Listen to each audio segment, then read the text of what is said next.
Unfortunate that Parliament is becoming dysfunctional because the government is not ceding space to the opposition, which wants to highlight concerns of the people. But BJP is saying that the Congress party or opposition is misguiding the youth.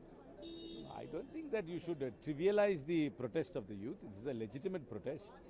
They are protesting against the systematic examination paper leaks. The entire integrity of the examination system is called into question. And further, there is no reason to have a centralized admission process for colleges which are administered and staffed by state governments. So there are both legitimate people's issues, and the opposition, the Congress party, is only highlighting the people's issues. But Prime Minister said that we are going to... The fast-track court is only post-event. After an illegal act happens and the investigation finds somebody to be the cause of those illegal acts, they can take them to trial. But that itself does not stop the leak, because that is a systemic problem. Because there is a big tuition industry, examination preparatory industry, which has got a vested interest to interfere and to indulge in these kind of unscrupulous practices. So there is a nexus between them and the paper leaks, and that chain has not been broken, and there has been no statement from the government to say where these leaks have happened, how they happened, and what is the chink in the supply chain.